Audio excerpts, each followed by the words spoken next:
जिस गोधरा में हुए थे राम भक्त बलिदान, वहां सीएम योगी ने किया था प्रचार धुआंधार।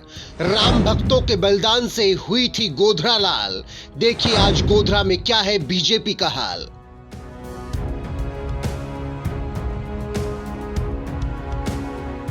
गुजरात का गोधरा याद है आपको? वही गोधरा जहां साल 2002 में रेलवे स्टेशन पर खड़ी ट्रेन के कोच में आग लगा दी गई थी, जिसमें सवार 50 से ज्यादा राम भक्तों की जान चली गई थी। अयोध्या से लौट रहे इन राम भक्तों की हत्या के बाद से पूरे गुजरात में दंगे भड़क गए थे और इस दंगे की चपेट में आने से ना जाने कितने लोगों की जान चली गई थी।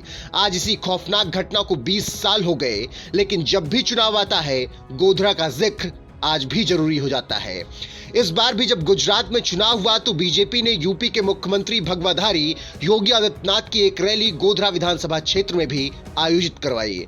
जरा देख लीजिए जिस गोधरा में योगी ने चुनाव प्रचार किया, उस गोधरा में बीजेपी का क्या हाल है।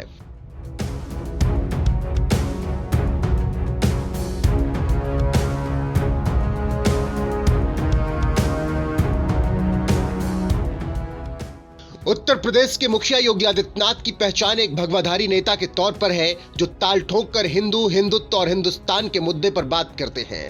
यही वजह है कि बीजेपी ने गुजरात की गोधरा विधानसभा क्षेत्र में सीएम योगी की रैली करवाई, क्योंकि यह बात बीजेपी भी जानती थी कि योगी की रैली का मतलब है कि वो राम मंदिर का मुद्दा और गोधरा कांड का मुद्दा उठाएंगे तो उसकी गूंज दूर तक सुनाई देगी। यही वजह है कि बीजेपी ने योगी को गोधरा भेज दिया और योगी ने भी गोधरा में कदम रखते ही सबसे पहले उन राम भक्तों को नमन किया जिन्हें ट्रेन में जिंदा जला दिया गया था। और फिर उसके बाद गोधरा के लोगों को सीएम योगी ने उस खौफनाक घटना के बारे में भी बताया जब राम भक्तों को जिंदा जलाया गया था। याद करिए 20 वर्ष पहले इसी गोधरा में राम भक्तों को अयोध्या में राम मंदिर निर्माण के लिए अपने आप को बलिदान देना पड़ा था और प्रधानमंत्री मोदी जी का यशस्वी नेतृत्व और दृढ़ इच्छा शक्ति, जिस प्रकार का यशस्वी नेतृत्व मिल रहा है, आज इसका परिणाम है कि अयोध्या में भगवान राम के भव्य मंदिर के निर्माण का कार्य प्रारंभ हो चुका है। अयोध्या में भगवान राम का भव्य मंदिर भारत की आस्था का सम्मान भी है और गोधरा के राम भक्तों के प्रति सम्मान का भाव भी है। बिना रुके, बिना डिगे, बिना झुके आज देश की आस्था का सम्मान हो रहा है। अयोध्या में राम मंदिर का निर्माण, काशी में काशी विश्वनाथ धाम का निर्माण, उज्जैन में महाकाल के महालोक का निर्माण, केदारपुरी और बद्रीनाथ धाम के पुनरुद्धार और सुंदरीकरण का कार्य, द्वारिका धाम के पुनरुद्धार का कार्य, भाइयों बहनों, ये सभी कार्य बखूबी संपन्न हो रहे हैं। जिस गोधरा विधानसभा क्षेत्र में बलिदान हुए राम भक्तों को सीएम योगी याद कर रहे थे, उस सीट से बीजेपी ने सीके राहुल जी को टिकट देकर मैदान में उतारा, जिन्होंने एक बार फिर गोधरा में प्रचंड जीत के साथ भगवा लहरा दिया। खबर लिखे जाने तक गोधरा सीट पर बीजेपी उम्मीदवार सीके राहुल जी ने अच्छी खासी बढ़त बना ली है। गोधरा विधानसभा सीट बीजेपी उम्मीदवार सीके राहुल जी को अब तक 96,223 वोट मिले। कांग्रेस उम्मीदवार रश्मिताबेन चौहान को अब तक 61,025 वोट मिले। आप उम्मीदवार राजेश भाई पटेल को 11,827 वोट ही मिले हैं अब तक।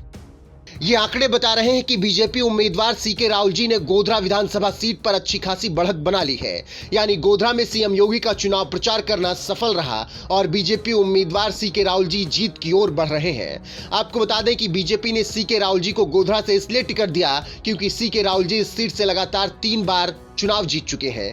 साल 2007 और 2012 में सीके राहुल जी ने कांग्रेस के टिकट पर यहां से जीत हासिल की, लेकिन साल 2017 के विधानसभा चुनाव में वो बीजेपी में शामिल हो गए और बीजेपी के टिकट पर गोधरा में जीत हासिल की। इस बार भी बीजेपी ने सीके राहुल जी को ही मैदान में उतारा, जिनके लिए खुद सीएम योगी आदित्यनाथ ने चुनाव प्रचार किया, जिसकी वजह से सीके राहुल जी जीत की ओर बढ़ रहे हैं।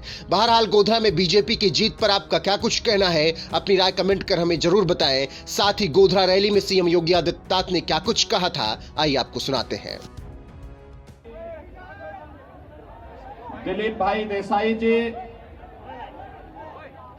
सरदार सिंह पटेल जी, श्रीमती सुनीताबेन भारिया जी, श्री संजय भाई सोनी जी, राजेंद्र सिंह चौहान जी, गोधरा विधानसभा क्षेत्र से जुड़े हुए भारतीय जनता पार्टी के सभी पदाधिकारी और भारी संख्या में आज यहां पर उपस्थित गोधरा के सभी मतदाता भाइयों बहनों, राम भक्तों के बलिदान की इस पावन धरा को मैं कोटि कोटि नमन करता हूं।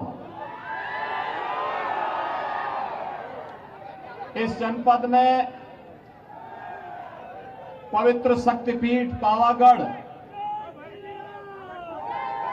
सनातन हिंदू धर्म की आस्था का प्रतीक है और भाइयों बहनों 500 वर्षों के बाद पहली बार ध्वजा का वहां पर फहराया जाना यह भारत की आस्था के प्रतीक का, भारत की आस्था के सम्मान का यह सबसे बड़ा उदाहरण है।